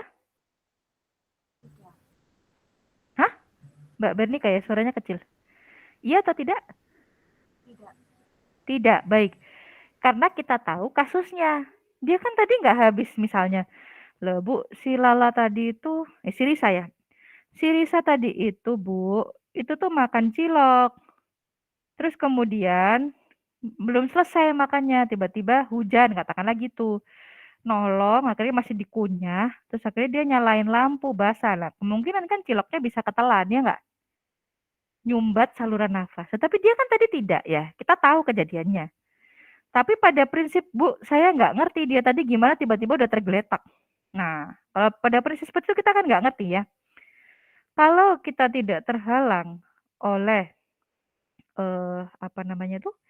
Tadi tuh barier masker dan yang lain-lain, pada saat kita melakukan RJP kan kita sebenarnya udah lakukan bantuan nafas, ya nggak?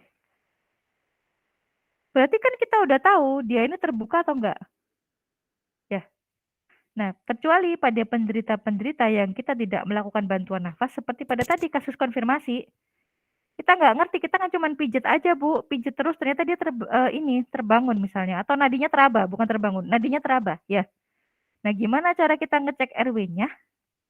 Ibaratnya kalau RW itu, kalau kayak selang, ada selang yang panjang itu kegentong atau tabung ya. Nah, tabung itu adalah paru-paru atau breathing-nya, pernafasannya, sedangkan selangnya itu adalah airway atau jalan nafas. Gentong atau paru-paru ini bisa ngembang atau enggak, itu tergantung dari jalan nafasnya. Jalan nafasnya terbuka atau tertutup. Kalau jalan nafasnya terbuka, dia bisa in and out. Tapi kalau jalan nafas tersumbat, ini tetap aja. Nah, untuk membuktikannya, kita lakukan pada penderita itu adalah tekan dahi, angkat dagu, atau head tilt chin lift. Itu dilakukan untuk barangkali ada sumbatan, misalnya lidah yang jatuh ke belakang. Tetap aja Bu, dia tidak berkembang dadanya. Reposisi lagi, lakukan head tilt chin lift satu lagi. Tidak berkembang. Oke. Kalau Anda masih bisa untuk melakukan bantuan nafas, katakanlah itu teman Anda sendiri, jadi tidak pakai masker tadi. Anda tiup, terus kemudian lihat LDR. Lihat, dengar, rasakan. Melihat itu adalah Anda melihat pergerakan dinding dada ini dilakukan dalam 1 kali dan 3 detik, nggak boleh lebih dari itu. Jadi ini kita di atas kepalanya korban ya, mulut. Lihat pergerakan dinding dadanya ada nggak, dengar suaranya nafas, rasakan hembusan nafas di pipi. Itu cepat, jangan lama-lama ya. Ternyata tidak ditemukan seperti itu. Berarti breathing-nya tidak spontan. Nah, kalau nggak seperti itu, kemungkinan besar ada sumbatan. Atau yang kedua, nggak ada sumbatan, tapi memang dia nggak nafas spontan. Nah, caranya gimana tahu ada sumbatan atau enggak? Ditiup, lakukan tiupan 2 kali. Kalau dadanya mengembang, berarti jalan nafasnya bebas. Tapi ternyata kalau jalan nafasnya tidak mengembang, dadanya tidak mengembang, maaf, berarti dia tersumbat. Ya. Nah, ini yang perlu kita lakukan pertolongan. Nanti kalau pertolongan ada sendiri ya, di choking. Pertolongan tersedak. Nah, bagaimana kalau jalan nafasnya bebas, tapi dadanya nggak mengembang spontan? Kita lakukan namanya rescue breathing. Rescue breathing adalah melakukan bantuan nafas 12 sampai 24 kali per 2 menit. Setelah itu, jangan lupa Setelah melakukan rescue breathing, yang perlu dicek lagi adalah nadi. Oke? Kadang-kadang setelah melakukan bantuan nafas, nadinya nggak teraba. Kenapa? Karena dia udah ngelama banget nggak nafas. Setelah tadi udah balik, Bu, nadinya. Oke, saya lakukan rescue breathing terus, ternyata dia lupa nggak ngecek nadinya. Pada 3 kali rescue breathing, dia ngecek nadinya nggak teraba. Nah, apa yang dilakukan selanjutnya? Pijat jantung. Pijat jantung lagi. Balik lagi di awal tadi, ya. Terus nanti pijat jantung, 5 siklus, ternyata nadinya teraba lagi, Bu. Oke, karena udah yang pernah ditolong, Anda udah tahu ini RW-nya bebas. Tinggal masalahnya adalah dia nggak bisa napas spontan, ya. Kasih rescue breathing lagi. Setelah rescue breathing 1 kali 2 menit, cek lagi. Masih ada nadinya. Rescue breathing terus. Sampai kapan kita melakukan rescue breathing? Ya sama prinsipnya kayak RJP. Kalau sudah lelah, nggak mungkin lagi nih di rescue breathing terus nadinya masih ada, nggak balik lagi. Ya udah kalau lelah ya sudah. Terus mau gimana? Teknik melakukan rescue breathing, setiap 5 detik 1 hembusan nafas. 1, 2, 3, 4. Tiup. Tarik. 1, 2, 3, 4. Tiup gitu. Pastikan ketika Anda melakukan peniupan, itu Anda narik nafas dulu, ya. Ya. Kenapa? Karena kalau nggak gitu yang keluar nanti hanya udara ekspirasi yang minimal, nggak yang maksimal Anda ya. Kalau Anda nggak narik nafas terus jadi udara sisanya itu kurang kuat ya. Kenapa? Karena harapannya nanti dadanya ngembang ketika Anda tiup, ya. Jangan pelit ngasih ini bantuan nafasnya. Jadi Bu, nanti paru-parunya jebol. Lah Anda sekuat kompresor atau apa sih? Enggak gitu. Enggak akan jebol gitu ya. Kecuali Anda gede banget beratnya 2 kali lipat atau 3 kali lipat yang kapasitas parunya gede. Nah, itu ya mungkin agak membahayakan ya. Kan kita kan rata-rata orang Indonesia ya seginilah beratnya ya. Paling sama minimal ininya. Kecuali yang over gitu. Begitu. Ya. Ada yang mau diskusikan dulu? This time sudah jam 2.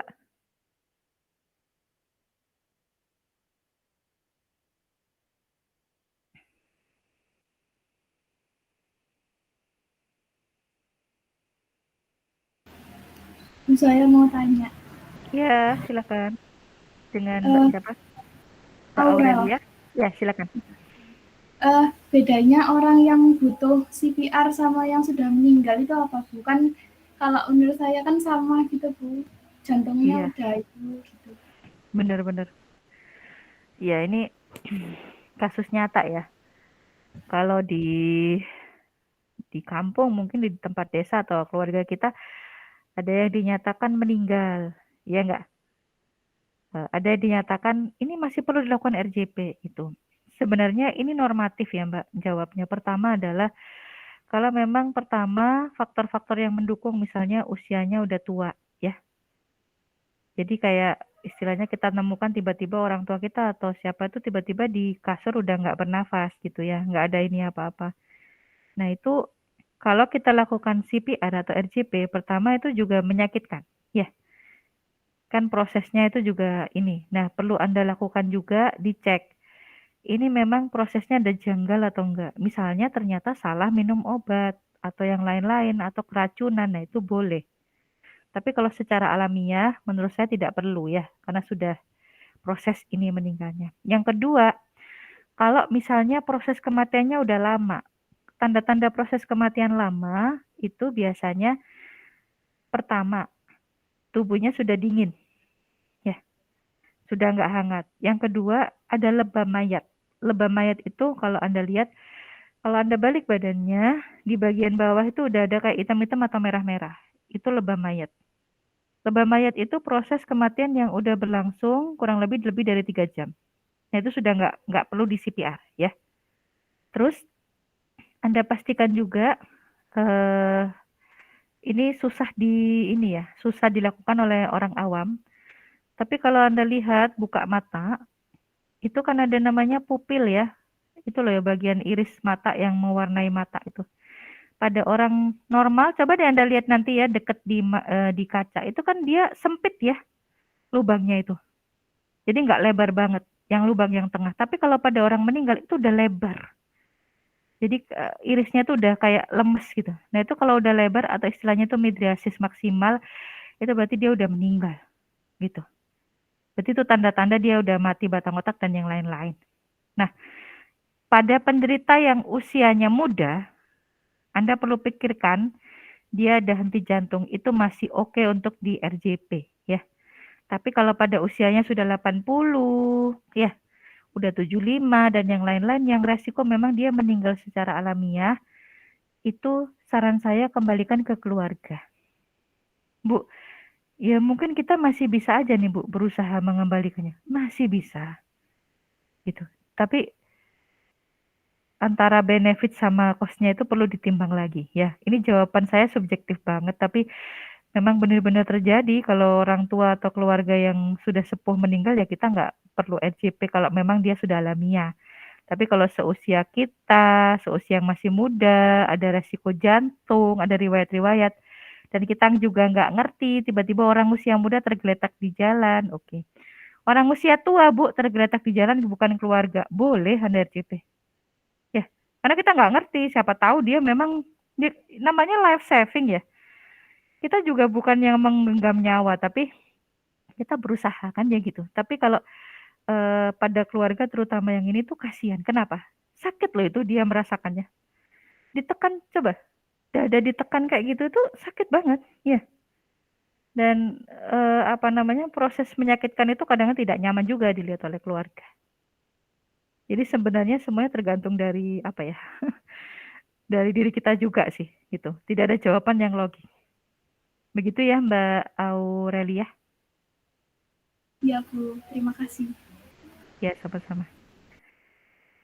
Ada lagi sebelum kita akhiri?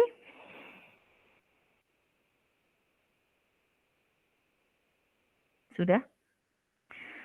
Tambah jelas atau belas? Jelas, Bu.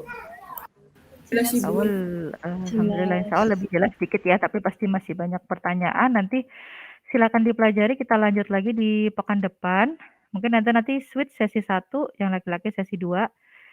Saya usahakan pagi, karena sesi depan itu untuk Anda berlatih di upraknya sebenarnya. Itu semacam ujian praktikum. Agar memeriksanya lebih mudah karena berbatas internet nanti lama gitu, jadi internet bisa ini, jadi Anda buat video gitu. Nanti mungkin akan teknisnya diumumkan lebih lanjut ya. Anda silakan buat YT pribadi, YouTube channel pribadi yang bisa akses hanya saya sama Anda aja. Jadi kayak ngecek gitu ya. Saya nggak ngerti caranya gimana nge-private-nya, nanti Anda mungkin lebih paham lah ya, lebih ini. Jadi nanti semacam kasus gitu Anda selesaikan mulai dari penilaian penderita sampai RJP choking. Anda sebutkan urutan caranya melakukannya gimana sama peragaannya. Gitu, biar sama-sama belajar. Kita ini belajar ya. Saya juga meskipun medis gini kalau melakukan RJP di jalan ya belum tentu paling ahli, ya enggak? Jadi kadang udah lama nggak ngelakuin, kagok lah, nggak pede lah. Biasanya nggak pede kan, merasa tersalah lagi, tambah dituduh membunuh. Setelah RJP jadi patah tulang rusuk orangnya Bu gitu. Loh kan kita nolong, kalaupun dia trauma, kecelakaan ada patah tulang rusuk katakanlah orangnya udah. Terus nadi nggak teraba. Terus kita mau melakukan apa? Harus RJP kan? Ya. Sekarang kita lebih dalam life saving lebih mengutamakan nyawa dulu nih yang paling ini. Perkara nanti tulang rusuk rusak gimana Bu? Terus merusak paru-paru atau jantung. Ya itu masalah nanti, yang sekarang balikin dulu nadinya. Ya pasti gitu, tapi harus ada saksi dan saksi itu perlu Anda jelaskan juga. Kita akan melakukan prosedur ini, mungkin nanti akan merusak ini. Jadi kan Anda nggak dituduh merusak gitu, ya. Itu pentingnya saksi di situ. Baik, terima kasih. Wajah-wajah sudah mulai kritis. Jangan boleh tertidur sebentar nggak apa-apa sebelum sholat asar kalau ada yang mau sholat, tapi lebih baik tunggu aja dulu, nanti ketiduran bablas sampai maghrib terus ini ya. Ya lakukan apa gitu, bantu-bantu orang tua atau apa. Ini di kosan atau di rumah ya? Di rumah kan ya? Ya. Untuk K3 belum luring dulu ya, sementara sampai Desember. Kita lihat sampai Desember nanti kalau perkembangan sudah semakin baik, Setelah luring yang benar-benar luring teman-teman praktek yang seperti LAS dan yang lain-lain yang baik, nanti mungkin akan luring. Dinantikan saja ya. Semoga aja pandemi segera berlalu. Oke? Ya, saya akhiri ya. Ya Bu, terima kasih. Baik, ya sama-sama. Baik, saya akhiri. Terima kasih atas kehadirannya. Semoga bermanfaat ya ilmunya. Tidak hanya dibuat ujian aja, nambah-nambahin nilai, tapi bermanfaat untuk ke depan. Ada di tempat kerja nanti, oh ternyata ada nih pertolongan pertama tuh caranya kayak gini gitu ya, biar bisa ini, apa tahu ininya. Baik, terima kasih. Kebenaran datangnya dari Allah, kesalahan datangnya dari saya pribadi. Wassalamualaikum warahmatullahi wabarakatuh. Ya. Terima kasih. Sama-sama. Saya off ya, turn off semuanya ya, live call-nya ya. Baik, ya.